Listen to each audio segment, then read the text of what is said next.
चाहिए वो कहां से मिलने वाली, फिर भी वे इंतजार करते और सोचते रहते कि बस अब उनका काम बनने वाला है, उन्नति के द्वार खुलने वाले हैं, कोई उनकी मदद के लिए आएगा और उनके सारे कष्ट दूर हो जाएंगे। क्या ऐसा संभव है? वास्तव में कोई किसी की सहायता करता है? ऐसे सोचने वालों ने अपने गिरेबान में जाकर देखना चाहिए, क्या उन्होंने किसी दूसरों की कितनी सहायता की, उन्होंने आज तक किसकी कितनी मदद की? क्या कोई ऐसा व्यक्ति है जो कहे कि उन्होंने उसे सहायता की थी इसलिए वो आज उन्नति की चोटी पर है? फ्रेंड्स, यदि आपने या उन्होंने किसी दूसरों की सहायता नहीं की तो फिर किसी दूसरों से सहायता की प्रतीक्षा क्यों?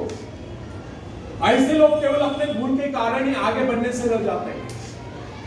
हर इंसान को चाहिए कि वह केवल अपने सहारे आगे बढ़े, लौटने के रास्ते से मुंह फेंककर बिना किसी के सहारे आगे बढ़ता चाहिए। आत्मनिर्भरता से तो मनुष्य की शक्तियां विराट रूप धारण करके प्रकट होती है। आत्मविश्वास इस सफलता की नींव है। इसी आत्मविश्वास के सहारे हम दूसरों की सहायता करने में सफल हो सकते हैं। एक बहुत बड़े प्रबंधक एडमिनिस्ट्रेटर का कहना है, मैं अपने बेटे को ऐसी कंपनी में नियुक्त करना चाहता हूं जहां उसे कठिनाइयों का सामना करना पड़े, क्योंकि इससे उसकी सहन शक्ति और कुशलता विकसित हो।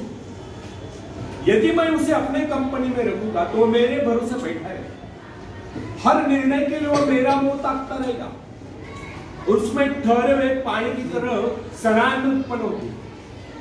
आप सभी जानते हैं, ठहरे हुए पानी पर मच्छर गुनगुनाते हैं, तो बहते हुए पानी पर राजस करते हैं। कितने सुंदर विचार थे उसमें। अगर हम माँ बाप अपने पुत्र या पौत्री के लिए इस प्रकार के उच्च विचार रखते हैं तो वे अवश्य उनके भाग्य विधाता बन जाएंगे। जो माँ बाप अपने बेटों या बेटियों को लाड प्यार से बिगाड़ देते हैं कि बच्चा जब चाहे स्कूल जाए, जब चाहे छुट्टी कर ले, जब चाहे कॉलेज जाए, जब चाहे छुट्टी कर ले, जब चाहे काम पर जाए, जब चाहे छुट्टी कर ले, तो ऐसे बच्चे भविष्य में कुछ नहीं कर पाते, उनका तो भविष्य नष्ट होता है। अपनी शक्ति पर स्वयं ही भरोसा करना पड़ता है। अपने कार्य स्वयं करने वाले सफल होते हैं। इसी से मानव के चरित्र का निर्माण होता है। जिन बच्चों को यह पता हो जाता है कि वे अपने माँ बाप के सहारे जीवित रह सकते हैं, वे अपने बल पर कोई भी कार्य समर्थ होकर भी कर नहीं पाते, वे वैसी कोशिश भी नहीं करते। जबकि उन्हें समझना चाहिए कि माँ बाप तो सदा के लिए उनके आश्रयदाता नहीं बन पाएंगे। एक दिन तो ऐसा आने वाला है जब उन्हें अलग अलग जीवन बिताना ही पड़ेगा। तब ऐसे लोगों को भयंकर मुश्किलों का सामना करना पड़ता है। इसलिए फ्रेंड्स, यदि आरंभ से ही अपने कार्य स्वयं करने की आदत डाली जाए तो यह आदत आपके भविष्य के लिए बहुत ही लाभकारी सिद्ध होगी। जब चाहे शक्ति के साथ आप जमीन पर पांव टिकाकर आगे बढ़ सकते हैं। सफल वही होता है जो अपनी शक्ति पर भरोसा करता है। अपने काम स्वयं करने वाले सफल होते हैं। दूसरों के सहारे आगे बढ़ने वाले अक्सर भंवर में फंस जाते हैं। फ्रेंड्स, जिस नाव की पतवार आपके हाथ में नहीं, वह नाव आपको पार करा दे, इस बात की क्या गारंटी? आपका जीवन तो उसके हाथ में है जिसके हाथ में नाव की पतवार है। वो चाहे तो आपको डुबो दे, चाहे पार करा दे। फ्रेंड्स, जब नदी में बाढ़ आती है तब जो साहसी है, जिसे अपनी शक्तियों पर पूरा विश्वास है, वो तो तैरकर उस पार चला जाए। लेकिन जो डरपोक पर कार्य है, वो तो बीच मझधार में डूबकर अपनी जान दे देगा। सहायता पाना और सहायता की प्रतीक्षा करना, दोनों ही बातें प्रकृति के नाम में बाधा है। अतः हर युवक या युवती के लिए आवश्यक है वो शुरू से ही अपने काम स्वयं करने की आदत डाले।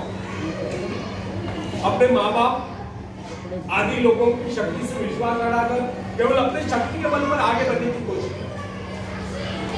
जिस क्षण आप बाहरी सहायता लेना बंद कर देंगे, उसी क्षण आपके भीतर आत्मनिर्भरता का अंकुर फूटते महसूस होगा। स्वयं कार्य करते समय यदि आप असफल भी हो जाते हैं तो बिना उस असफलता को घबराए तुरंत उस कमी की खोज कीजिए जिसके कारण आपको असफलता मिली, और जैसे आप उस कमी को खोज निकाले तुरंत उसे दूर करने के प्रयास में जुट जाइए। आपका वास्तविक आदर तभी होगा जब आप एक सफल व्यक्ति के रूप में दुनिया के सामने आओ। मगर यदि आप एक व्यक्ति के बाद दूसरे व्यक्ति के आगे हाथ फैलाना शुरू कर देंगे तो लोग आपको मंगता या भिखारी देंगे। अतः आप ये प्रण कर लें कि आपको केवल अपने भरोसे जीना है, ना कि किसी की दया पर। क्योंकि बाहरी सहायता किसी वक्त एक वरदान सिद्ध होती है, अधिकतर समय यह अभिशाप ही सिद्ध होती है।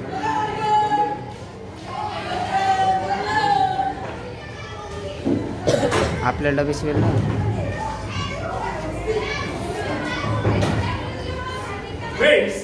बाहरी सहायता मनुष्य की काम करने की गति को बंद करके शरीर में सुस्ती ला देती है। आप ऐसे लोगों से मैत्री कीजिए जो आपको जीवन में आगे बढ़ने की प्रेरणा दे। कुछ लोग एक बाजू एक पाव वाले होते फिर भी अपनी लगन और अपनी मेहनत से अपनी जीविका चलाते हैं, फिर तो आप तो हटते कटते आगे बढ़ने की कोशिश आप छोड़ेंगे। मैं एक ऐसे व्यक्ति को जानता हूँ जिसका एक पैर किसी रेल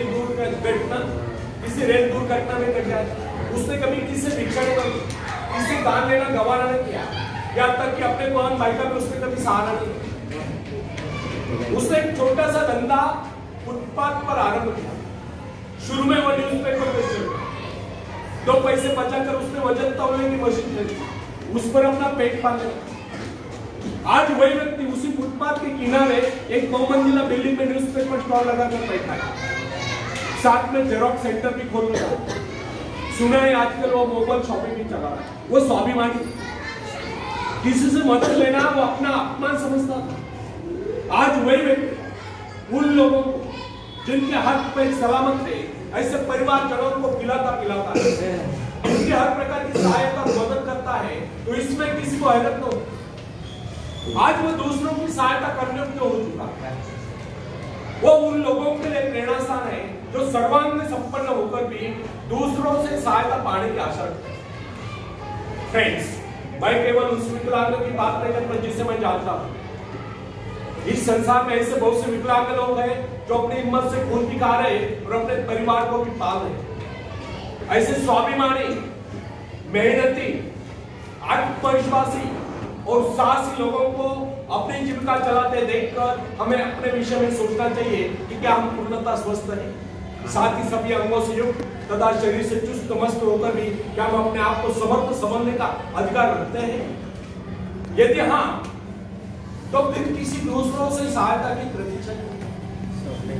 कोई भी स्वस्थ तथा सर्वांग संपन्न व्यक्ति तब तक अपने आप को समर्थ समझने का अधिकार नहीं रख सकता जब तक वो समझता है कि किसी का अधीन है।